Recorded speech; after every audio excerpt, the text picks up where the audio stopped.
Let me move on to the next speaker, John Boright. He's very experienced in the international science advice.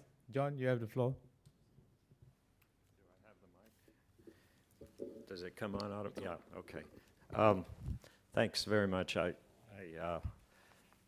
must say, if you spend a little while in the English realm, you start talking that way a little bit, and so I'm going to say we've had a brilliant 2 days already. Seriously, it's been really terrific. Very serious addressing of the role and the methods and the principles of science advice, with a lot of focus on the role of the entities within government. I wanted to talk just a little bit about two things. One is what I see is some extremely important complementarities of different parts of, let's say, an ecosystem of success, which I think have been implied in the discussion we've been going through, but I'd like to be a little more explicit on them. And then secondly, I'd like to, in a few minutes, try to tell you a little bit of I think a wonderful success story of what the academies have been doing collectively as one element of a hopefully successful ecosystem of that will start with science and deliver to the world's people success, sustainable development, if you will. So complementarities. My friend Jonathan Margolis, who's off to other things, 2 days ago asked what I think was the puckish question: would you rather have scientists, advisors in government or out, or outside entities? And that, as we say, is a no-brainer. It's both.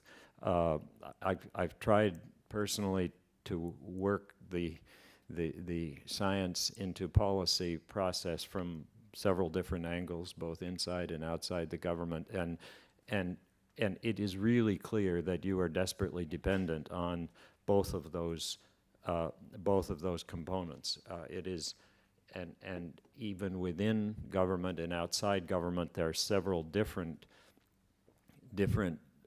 elements of what really is needed to be successful, and I'm glad my colleagues now from OSTP are here. I'm sorry they haven't been for the last couple of days, but at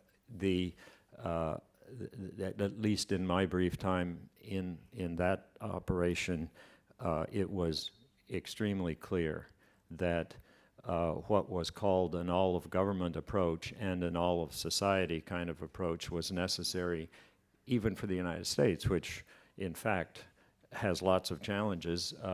We have challenges ourselves. We have education problems. We have poverty and inequity. We have health and energy, and our contribution to climate change, and how do we absorb the actual knowledge into our political system of what we know and what we don't know.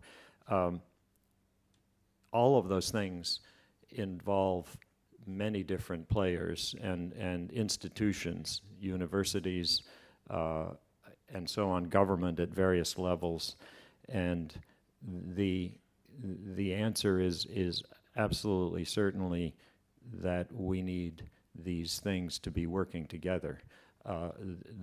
Several of the speakers already this morning have given a brief form of the challenges of the world, and I won't go through it again, but they are massive, they're urgent, they are complex, and they're daunting.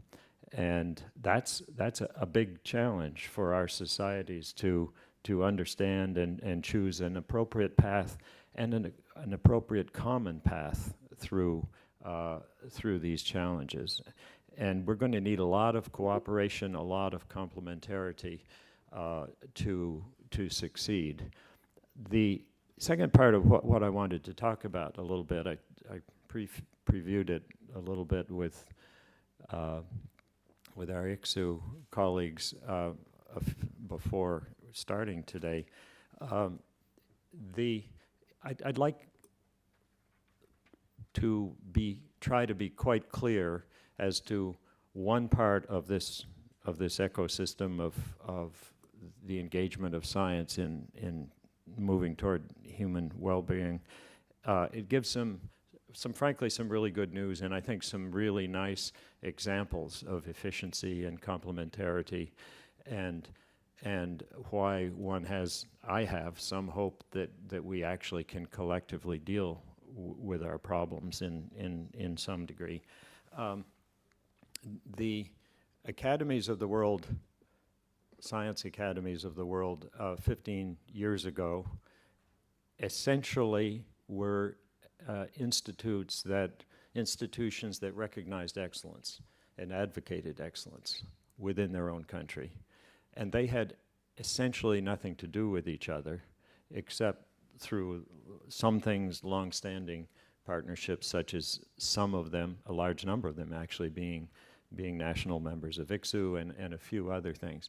That actually has completely changed. The academies of the world are, one, much more numerous. Two, if you ask any academy in the world, what are you about? It's a longer story. It's about excellence, but it amounts to an aspiration to be a major national service organization that tries to help their country engage both by bringing to bear evidence necessary and in broader ways, engaging with the science education, the public education system, and so on. And secondly, the academies would say, yes, we cooperate, in fact, extremely intensively. And this process has been, it started out as a fairly simple aspiration of a dozen academies to say something together about a couple of components of what was happening in the world, population growth and sustainable development. But its central goal has very much transmuted and been formalized to be a partnership which aims at building in every country, to the degree possible, the capacity to have what I would call a flywheel of serious understanding of the major challenges we have, whether they're infectious disease or how you reach food security, or understanding of climate change and its interaction with energy policies and so on. That, in short, is very much the purpose of the global network of academies, which is now something over 150 academies, of which about 110 are national academies of science and about 50 are academies of medicine. And it's quite remarkable. Some of my colleagues and friends are here are here in this meeting. We can communicate with those colleagues in a second. I mean, we've got a collective address, but more than that, we've got personal relationships between and supportive relationships in a kind of a learning collaborative is one way we describe it. This is really effective. We have just finished, for example, a 10-year program within one of the regional subgroups of the global network of academies, the African academies, a 10-year program for which the African academies and we obtained funding from the Gates Foundation to intensify the collaboration. And it was terrific we could do that. It's essentially an institutional capacity building effort. My role after it was launched was to try to assure that as many partners as possible joined that, and indeed it was really quite gratifying. The Royal Society, the Leopoldina, the Canadian, the French, many other academies joined in. the Dutch, the Netherlands, Canave Academy was very much involved, and the results is really quite dramatic in terms of individual accomplishments. Many of us cite the South African Academies report on the relationship between HIV/AIDS and nutrition, which in fact was a really very important step. But there are about 3 or 4 page long list of concrete advisory products. The interesting thing is that they've been generalizable. One academy picks up an important question. For example, how do you bring the nutrition and the agriculture communities together? Because they actually, not just in Africa, but in most places in the world, they have little to do with each other, and Africa can't afford that. One country in Africa did a very high quality workshop on that topic, and on the basis of the homework on that, of the collecting the data, of putting together expertise from all sorts of directions, others were very, very quickly, very cost efficiently, were able to pick up that topic and look at the specificity of it and the implications for their own country without starting back at the beginning. I just wanted to be a little concrete in the kinds of things that have been going on. I also think it's important to understand academies which were and still are in some definition a club, because it's a set of members. But the club is a convener and not a closed club. And to use a number from the United States National Academies, by the way, of the 3 working together, science, engineering, and medicine, which I think conveys what the point I want to make. The advisory work that we do is very extensive. Something like 6,000 high-level volunteers are engaged in this advisory work every year, but only, and this is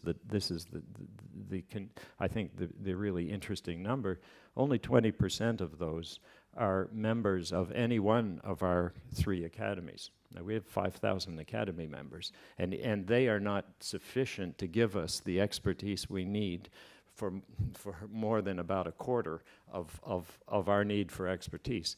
So we and academies around the world are conveners. They're people, they're organizations that essentially provide the quality and look carefully at questions of review, of avoidance of conflict of interest, of transparency, which has been mentioned many times. Romain mentioned it again, I think. And this is quite a success. Similar stories in Latin America.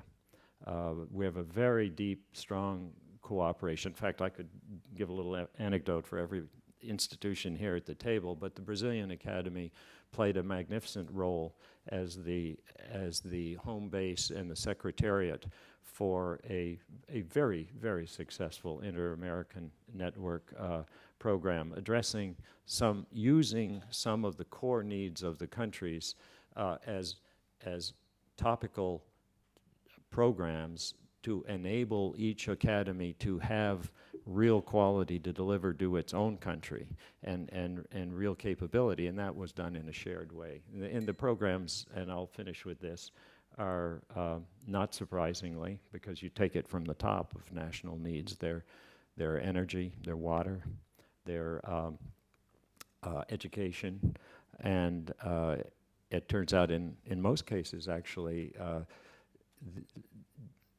the sort of the double topic of the engagement of women in the science and engineering and medical fields and the gender components of each of the other things I just mentioned. If you look at the meeting energy needs, educational systems, or water, in fact, there are really important gender components of it. So I just wanted to give you a little bit of a flavor for what I think has been quite a remarkable process that has created new players that didn't even exist. The Academy of Ethiopia is remarkable. It's effective. It's done a very broad, transparent, open, high quality creation process, and I think these are some examples of the building together that we need to do for sustainable development. I should say also, if I could, I don't know if I have a minute left, the academies actually at Kofi Annan's dinner table, actually it was breakfast, he told some of the academy leaders, the UN system needs something like your National Research Council. I can't turn to the US for advice. It doesn't have the traction, the breadth, and so on. And that was a critical step in the academies deciding to create the Inter-Academy Council, which is an integral part of the partnership. It has been very successful, and I wanted to just pick up Sir Peter's suggestion that we mention those things that we haven't treated sufficiently here. I'm sure there's a long list, but I already mentioned in our Wednesday meeting a challenge, an underpinning challenge for all of us is the scientific enterprise must be credible, and that's a ongoing, complex, serious challenge, and the academies of the world have really stepped up to that. This new Inter-Academy Council based in Amsterdam produced responsible conduct in the global research enterprise, and I was so happy at the total consensus and commitment to that theme of all of the academies there. The then Chinese Academy of Sciences co-chair, President Liu, showed up at the first time this was released, 1 week, I think, after it was released, and in his hand he had a glossy Chinese version of it, and this is going to be that's really important. I will. This is finally a watch this space. There will be a second phase of this, which will be available within a couple of months, and it will be a desk learning tool for people throughout the world in multiple languages, and it's all available, by the way, free full text at interacademycouncil.net. Thank you. Thank you. Thank you, John.